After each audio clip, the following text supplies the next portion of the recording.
practice English speaking. Hello! Welcome to Practice English Speaking, the place where English feels like a friendly cup of tea, not a scary exam. And today we're here to laugh a little and learn a lot, because English can be fun, yes, even on sleepy days. Hello everyone, I'm Jake. And don't worry, if your English feels shy, nervous, or hiding behind the sofa, mine does that too sometimes. So relax, take a deep breath, and don't throw your dictionary at me. Today, we're talking about something super important and very real, asking for help in English. Because honestly, everyone needs help sometimes, even Jake when he tries to open a simple app, right? Hey, that app was confusing, okay? It had too many buttons and my brain said nope. So, yes, asking for help saved my life, or at least my phone battery.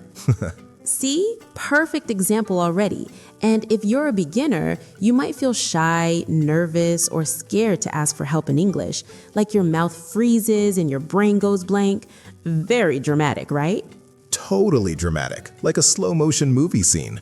But don't worry, today we'll practice easy, friendly English with jokes, small mistakes, and zero pressure, because English is not a monster, I promise. Exactly. And remember, even native speakers ask for help, like, sorry, what?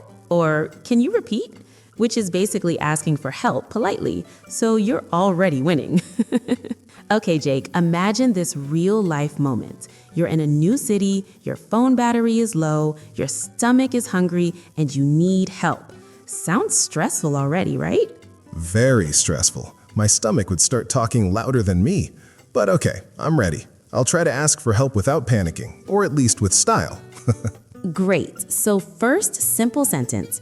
Excuse me, can you help me? Easy, friendly, and polite. Like knocking on someone's door instead of breaking it. Okay, let me try. Excuse me, can you help me? Wow, that felt nice. My English didn't run away. I'm proud of myself already. You should be proud. And then you can add your problem, like, I'm looking for the bus stop. Simple words, simple life, no English headache. So I say, excuse me, can you help me? I'm looking for the bus stop. And I smile a little, because smiling helps even bad English sound good, right? Exactly. Smiling is like free grammar points. And if you don't understand the answer, don't panic, just ask again, like, sorry, I didn't understand. Oh, I use that a lot. Sorry, I didn't understand. My favorite sentence, because my brain is slow, but honest. Honest English is the best English. And you can also say, can you say that again, please? Which is polite and friendly, not rude at all. Let me try. Can you say that again, please? Wow, I sound so polite, like I'm borrowing sugar from a neighbor. Perfect. And now let's imagine an office situation, because many learners need English at work, and work English can feel scary, like wearing new shoes, uncomfortable at first. Oh yes, office English makes me nervous. I suddenly forget my name. But okay, let's try. I'm brave today. So you're at work and you don't understand a task. You can say, sorry, can you help me with this? Very simple, very safe English. I like that. Sorry, can you help me with this? Short and sweet, like a small cookie, not a big cake.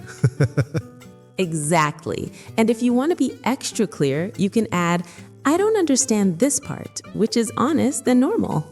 Let me say it. Sorry, can you help me with this? I don't understand this part.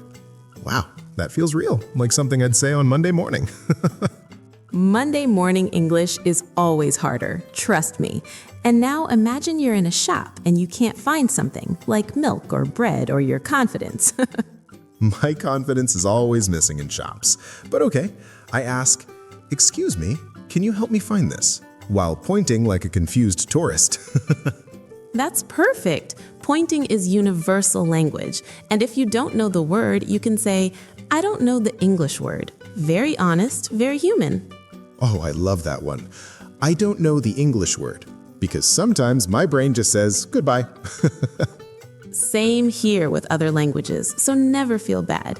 And people usually help more when you're honest and polite, not silent and stressed. True. Silence is awkward, like waiting for an elevator with strangers, so better speak, even with mistakes. Exactly. Mistakes are friends, not enemies. And now let's practice asking for help on the phone, which is extra scary because you can't see faces. Oh no, phone calls. My English nightmare. But okay, I'll survive, I think. On the phone, you can say, "Hello, I need some help, please." Very simple, very clear, no drama. Let me try. Hello, I need some help, please. Wow, that sounded calm. Even my hands stopped shaking. See? English power already. And if the person speaks fast, you can say, "Can you speak slowly, please?" which is very useful. I need that sentence every day. Can you speak slowly, please? Because fast English sounds like music without words. True. And you can also say, "Can you explain it again?" Simple words, big help. Can you explain it again? I like that. It sounds polite, not lazy, which is important. Very important. And remember, tone matters. Friendly voice, little smile. Even on the phone, people can hear it. I'll smile on the phone like a crazy person, but if it helps my English, I'll do it. That's the spirit. And now let's repeat some key sentences because repetition helps memory, like repeating a song you love. I love repetition. My brain needs reminders, like sticky notes everywhere. Okay, repeat after me in your heart. "Excuse me, can you help me?" Friendly and easy. Yes. Excuse me, can you help me? Done. My English muscles are warming up. Next, sorry, I didn't understand. Sorry, I didn't understand. Very honest English. My favorite style. Next, can you say that again, please?